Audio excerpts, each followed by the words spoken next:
Hi everybody, I'm Jenn Cassetta, self-defense expert, third degree black belt in Hapkido, and I travel around the country teaching self-defense mostly to women, but to all people around the country, and it's something I'm super passionate about. So when I saw this buzz going on social media about women specifically who have to really think about our safety all the time. So this thread was specifically about women out running and running safety, and really how all kinds of women all over the country are carrying knives, pepper sprays, alarms, all kinds of things to protect themselves while they're just out running. And I think that spreads really the message to all women everywhere, no matter what we're doing, even if you're not a runner, when you're walking to your car late at night, when you are walking down the street, commuting on the subway, getting to work in the morning and then at night. It's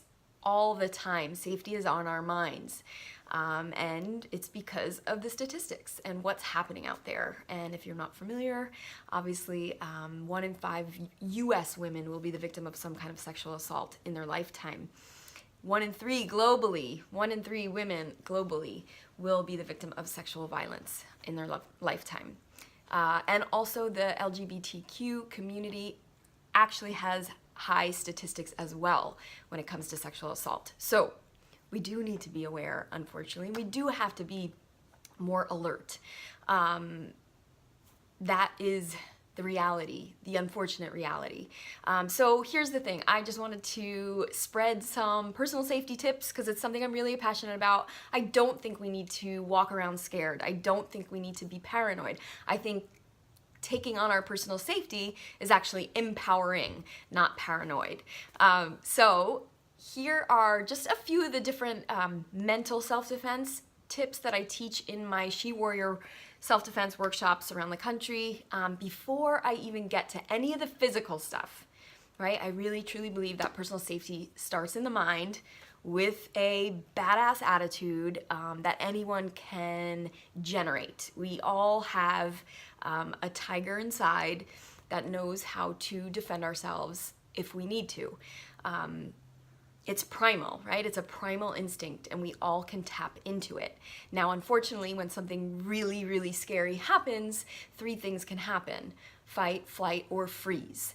And if that's ever happened to you, the freeze, it is not your fault. Know that that is a physiological response, a normal response that our body takes on to protect ourselves, right? To protect our minds, really, when some trauma is happening. So again, if that has ever happened to you, it is not your fault.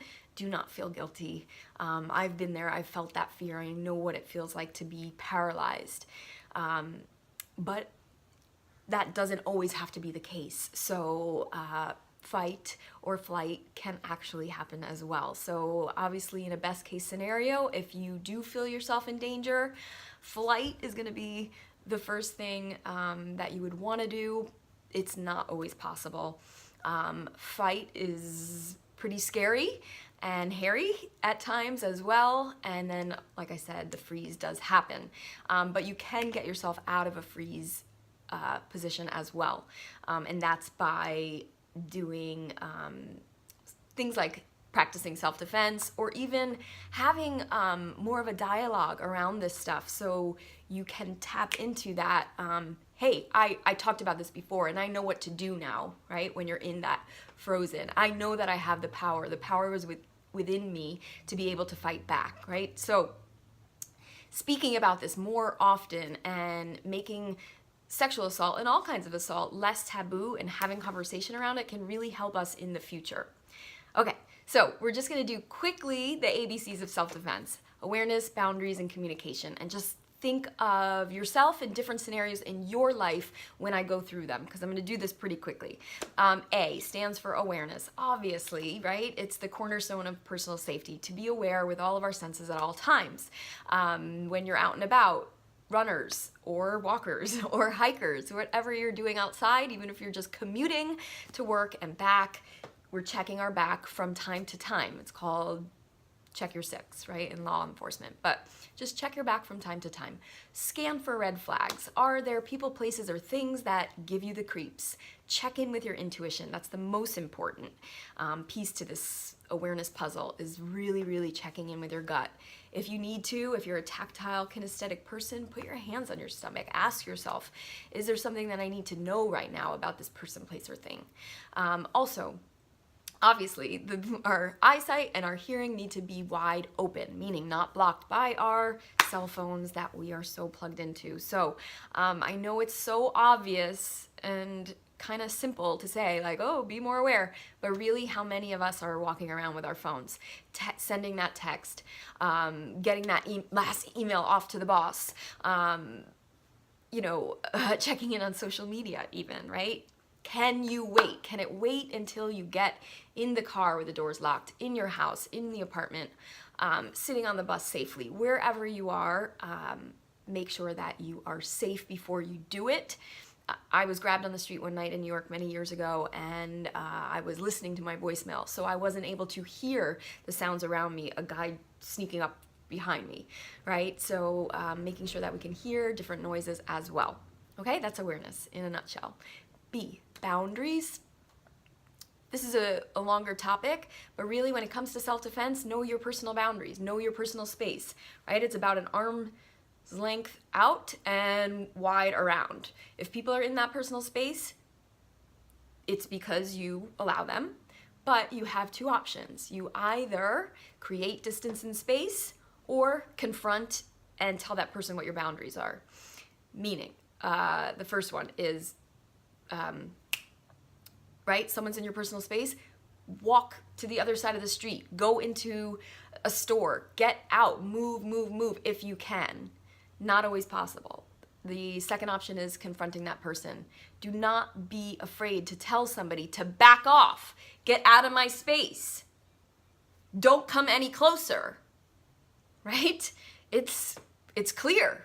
It's clear what you mean when you can powerfully communicate, which is the next topic. But I think we are too polite sometimes, a lot of times, and we don't want to hurt people's feelings or think that they are out to get us, and be too paranoid.